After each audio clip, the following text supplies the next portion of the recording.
Media మిత్రులందరికీ కూడా హృదయపూర్వక నమస్కారం.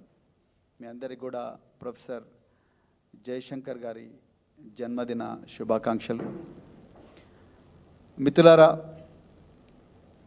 తెలంగాణలో పోరాడి తెచ్చుకున్న తెలంగాణలో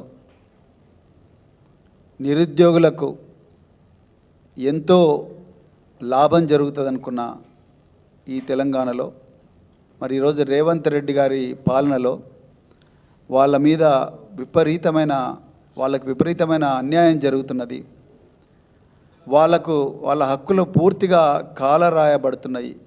మరి ఆ సందర్భంగానే ఈరోజు దాంట్లో భాగంగానే రేవంత్ రెడ్డి గారు, కేసీఆర్ గారు సామాజిక న్యాయం కోసం ఆనాడు 2022 సంవత్సరంలో జీవో 55 తీసుకొస్తే రేవంత్ రెడ్డి గారు సామాజిక న్యాయానికి తూట్లు పొడుస్తూ మరి 2024లో ఫిబ్రవరి 8వ తారీఖు నాడు జీవో 29 తీసుకురావడం జరిగింది. ఇది ఒక పెద్ద కుట్రలాగా అనిపిస్తూ ఉన్నది.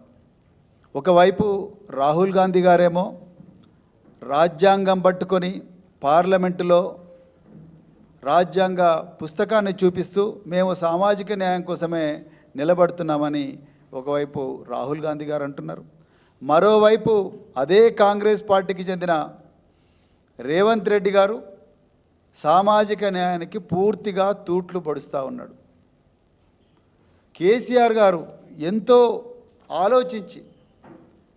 ఆలోచించి జీవో 55 తీసుకొచ్చి అన్ని వర్గాలకు సముచిత న్యాయం జరగాలి, పరీక్షల్లో ఉండే అన్ని దశల్లో కూడా సముచిత న్యాయం ఉండాలని చెప్పేసి కేసీఆర్ గారు జీవో 55 తీసుకొస్తే ఏ కారణం లేకుండా ఒక ఆంధ్రప్రదేశ్ రాష్ట్రంలో 2008లో జరిగిన ఒక సుప్రీంకోర్టు కేసు, ఆ సుప్రీంకోర్టు జడ్జిమెంట్ని అడ్డం పెట్టుకొని ఇవాళ ఆ జీవో 55ను రద్దు చేసి ఈరోజు రేవంత్ రెడ్డి ప్రభుత్వం మేఘాల మీద జీవో 29 తీసుకొచ్చి కేసీఆర్ గారు అన్ని వర్గాలకు ఏ విధంగా న్యాయం జరగాలనో స్పష్టంగా వివరించిన జీవో 55 స్థానంలో జీవో 29 తీసుకొచ్చి నిరుద్యోగుల నోట్ల మట్టి కొట్టిందని చెప్పేసి చెప్పడం కోసమే ఈ ప్రెస్ కాన్ఫరెన్స్ ఏర్పాటు చేసినాం.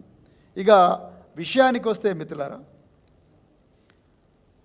రాజ్యాంగబద్ధంగా ఆర్టికల్ 14 ప్రకారం కానీ ఆర్టికల్ 16 క్లాజ్ 4 ప్రకారం కానీ బలహీన వర్గాలకు ఎస్సీలు కావచ్చు, ఎస్టీలు కావచ్చు, వెనకకు నెట్టివేయబడ్డ తరగతులు అంటే ఓబీసీలు కావచ్చు, రిలీజియస్ మైనారిటీలు కావచ్చు, పర్సన్స్ విత్ డిజేబిలిటీ అంటే దివ్యాంగులు కావచ్చు, స్పోర్ట్స్ కోటా కావచ్చు, లేకపోతే ఇప్పుడు కొత్తగా అగ్రవర్ణాల్లో ఉండే పేదలు కావచ్చు, వీళ్ళందరికీ కూడా రాజ్యాంగబద్ధంగా రిజర్వేషన్లు ఇవ్వాలి.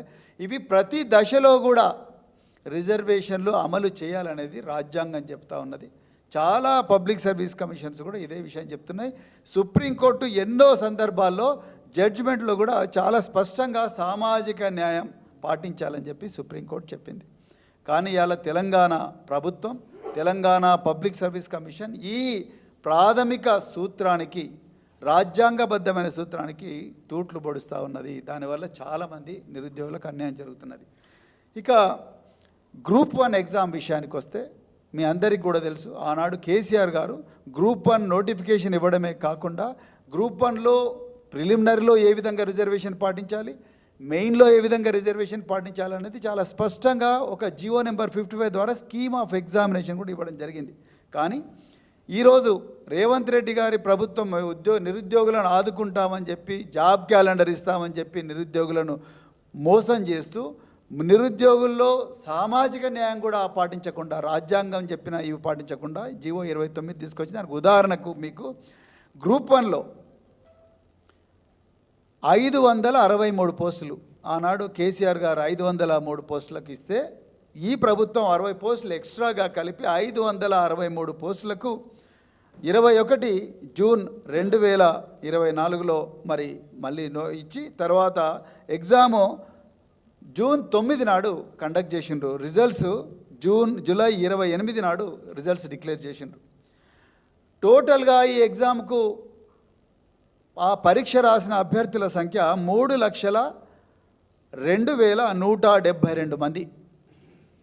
మరి ఒక్క పోస్టుకు 50 మంది అభ్యర్థులను మెయిన్కు సెలెక్ట్ చేయాలంటే 1:50 నిష్పత్తిలో 50 మంది అభ్యర్థులను ఒక పోస్టుకు చేస్తే టోటల్గా 28,150 మంది అభ్యర్థులు రావాలి. 28,150 మంది అభ్యర్థులను కేసీఆర్ గారు తలపెట్టిన జీవో